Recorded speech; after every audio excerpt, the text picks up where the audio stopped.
Welcome, welcome, welcome. My name is Paula Simon, a believer who is on the final step of her bold journey, which is my third pivot. On this channel encourages others to embrace changes and see God in every situation. So let's go. This is the third time that I've made such a pivot in my life. It was from Georgetown to New York, from New York to Georgia, from Georgia now to Georgia, from Georgia the state to Georgia the country. In 2022, I made that decision to give up my home in Atlanta, walk away from my profession, something that I've been doing for nearly 25 years, and decided to start off on a bold journey. I made that change not rash. It took me since like 2014, really and truly. That was the initial time that I knew I had to make a change. And along the way, I didn't know what it was. Then I figured out what it was. And then for a few months or about a year, I thought I was moving to Portugal. I had everything set. I went and I got my NIF, which is your tax ID for Portugal. I opened a bank account. I even had consultation with a relocation specialist and all of that. But as I gave up that one home in Georgia, and with all the preparation, there was something that was nagging. And initially, I tell myself, perhaps it might be fear. I knew I had to leave, but yet still I thought was fear. Along the process, I joined a Facebook group online with persons moving to Portugal. And they would have information there, which was very, very helpful. But in the process of me deciding to go to Portugal, I start reading certain things, that there's the delay in processing application. Take it from me, I understand immigration. I am an immigrant. I went through the immigration situation in America. I also went through the immigration situation in Guyana coming to America. And I know you could cross all your T's, you could dot all your I's, but your paperwork land on the desk of somebody who decide to either ignore it or decide to ask you extra question or push the paper back because they don't like it. And you as an immigrant has no control over it. So listening to the delay in the paperwork and things like that, okay, that was like sort of expected. But while part of the group following up, asking questions, reading what is being said, someone mentioned a real estate agent that you could speak to, because one of the requirements, at least at that time, you had to have a 1-year lease of an apartment in Portugal as part of your application, which I understand. I know the process too is if I don't have anyone to guarantee someone to sign, yes, Paula Simon is going to keep her commitment, I will have to put down or pay up more rent up front, which again, I didn't mind. I contacted this agent and he told me he asked me if I have anyone to guarantee for me, and I said no, and he told me, okay, well, I will have to pay.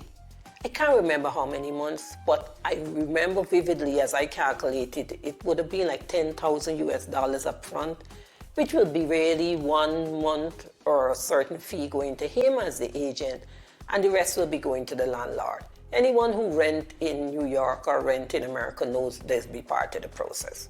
So that's fine. Going back to this group, they had this lady who said something that triggered a thought in me.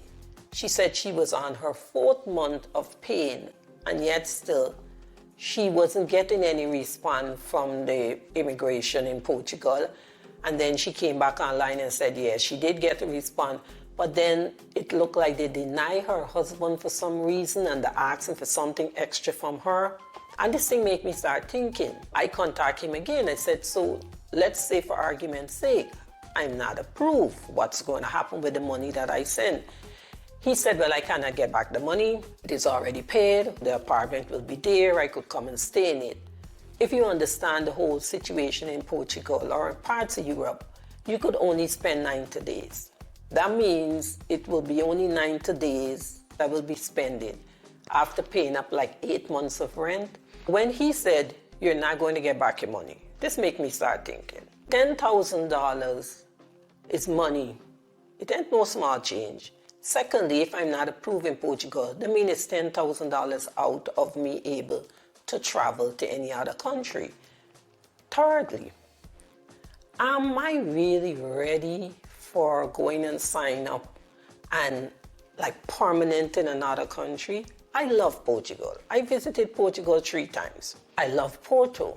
It's a country you said you want to visit. Yes, I will go back and visit. After leaving Atlanta, after leaving the US, going and sign up again for another country permanently, there's like you're in a marriage or you're in a relationship forever, it break up and you're gone straight back into another one, not giving yourself time to breathe. Then I start thinking I could travel around until I find a country that I really want to spend more time in, which I did. But along with the traveling, I realized I have 2 countries in particular, Albania and Georgia, is where you could go and spend 365 days. You don't have to worry about renewing no visa after 30 days and after 90 days and all of that. And someone with a US passport could go and visit there or go and live there. So I visited Albania, I visited Georgia. But I was after a few months, going back to the US. And that was the problem. You see, I had one plan, that was Portugal. When Portugal was derailed, I said I'm going to travel around. There wasn't no plan B or anything. So for a period, let me put it this way. Have you ever, for the drivers, there's an exit that you miss that exit and you go around and you keep missing that exit. And after a while, it'll become like irritating. And that is how I was feeling. Like if some or the other, I could not explain it, but it's just how I was feeling. Like I was missing something. I know I wasn't supposed to be going back, or I know I'm not supposed to stay there. I know that one for certain. It's not that I'm missing the home or I want to stay. None out of the 2. But I feel like I'm missing something. Now I look back in hindsight, I had to experience that for those 2 years because I learned so much.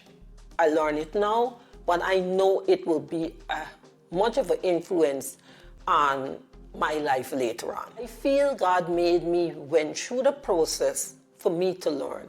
I wouldn't go into what I learned. I don't want to talk about that. But what I said, I learned a lot within that 2 years. But when I left last year to go on my birthday, something said, you know what, Paula, you should have planned it as such that when you go out to your birthday, not to go back. Because going back to the US was always stressful for me. When I reach back there, it's a couple days, a week or more, I'm out to start.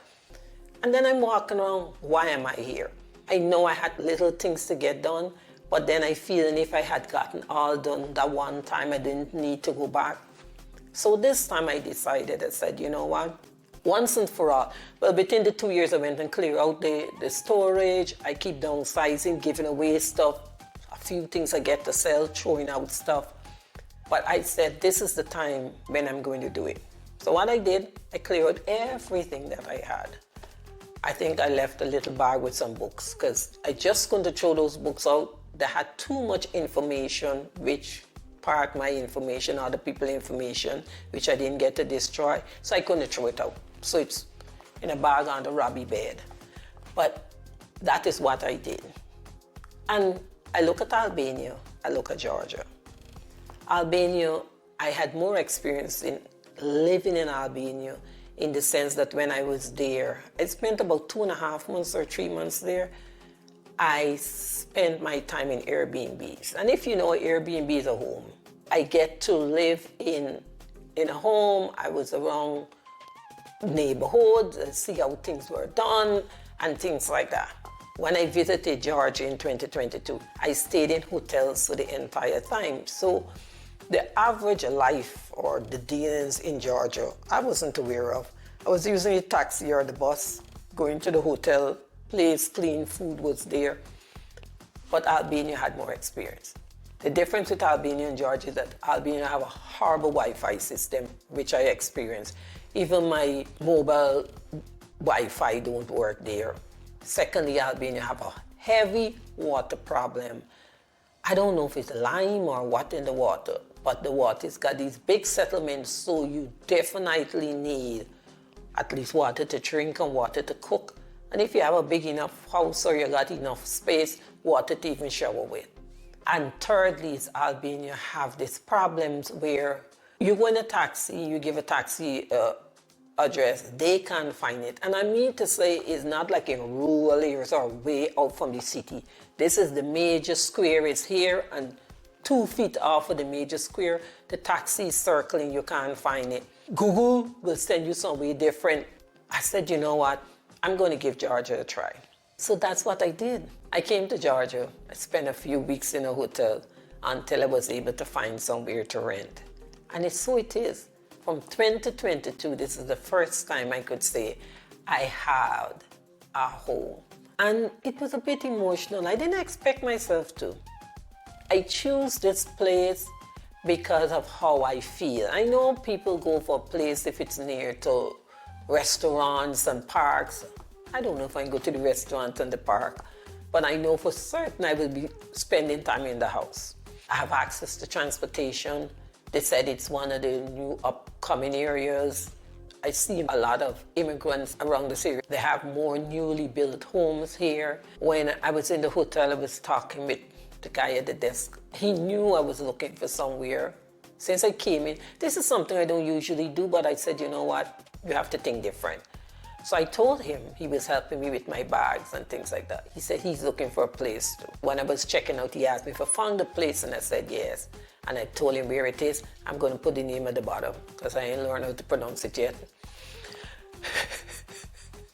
And he told me, okay, there's an upcoming area. He said they're more newly built homes as against where the hotel is. It's in the city. The homes are not so built. But that was one of the things I was looking for, somewhere to have an elevator. Somewhere where the bathroom, because I came out of Albania, they have a way of setting up bathrooms in these areas where there's no walls or anything. It's just the faucet is in the air.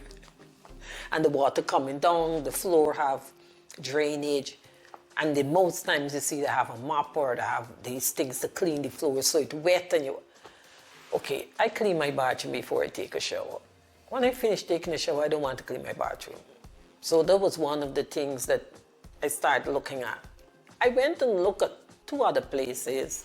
They were newly built, but I didn't have the energy. And this is it with me. A place, for all the years I've moved, I choose places based on how it make me feel. I don't look much at what's happening outside. I look at how I'm going to feel inside. So the other places that I looked at, I just wasn't feeling it. But I walk in here and I like it. They don't have unnecessary doors. There's a door to the bathroom, one that you're coming in, and one to the bedroom. It's wide and open. They have a whole lot of storage space. The place, I would say, it looked like thought was put into it. Things wasn't done in a haphazard way. I have a balcony outside here, which I can go and sit on if I want to.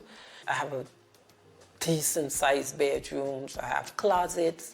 Even had little compartments that when I came in, you know, your packing tubes, I didn't need to take it, just keep it in the packing tube right there. The kitchen have a lot of space. Although I have the opportunity to stay here for 1 year, I don't know if I would. And for me to honestly tell you guys what will be my next move, I don't know. I know right now I have things that God had placed in my spirit 2 years or more. One is since 1997 or 1998. There's when I did a program with the Institute of Children Literature with a writing program, and we had about 14 assignments to complete, which I was able to do. So I have all of that old writings that the lecturer had critiqued and things like that. I could expound on it because I got more experience. So I have that. I have this YouTube channel. I have my website that I'm supposed to be writing articles for, and I have to do. Paul of old would have started thinking, what am I going to do, what I'm going to do? No, I have these things that God had placed into my spirit, and I had started. And that is what I'm going to continue doing. What next? As things change, I will keep you guys up to date. But I could say, I like where I am now. As I think about it, God is so good. I could have never imagined this, that I could move to another country, have the privilege of staying here for a year. And take note, guys, I could work, I could go to school, everything in this country. I don't need a visa to go to school. I don't need no work permit. I could get a job. If I work here for 8 months, after 8 months I have to start paying taxes. They would start taxing my money. So there's even the difference between here and Albania. Georgia, I have that. I even research if someone like me decide to buy a home here, is the same exact paperwork as someone who is a Georgian that is living here. There isn't any extra paperwork to go through and all of that. No, it's plain. What I observe is that they would put any official document, they have it in the Georgian language, and right at the side there's the English for you to understand if you have to sign it. I go to grocery stores. One of the things is that you have to really learn the neighborhood if you're thinking about looking at prices and the cost of that, because things are being sold everywhere. It's not like you're going to a certain area and you only get this. No, everything is everywhere. Hardware stores, the mechanic, the bank, the phone store, groceries, bakeries, somewhere selling beer, somewhere selling wine, all over. But what I observe for the few times like I buy at separate places, there isn't any much difference in prices. They have some things I find it's more harder to get. For instance, you won't find a large garbage container here. You'll go anywhere, it's very small garbage container, because they apparently do not keep piling up garbage in the place. Every day you see someone go out to the corner where they have these, 4 or 5 huge, everybody dump the garbage.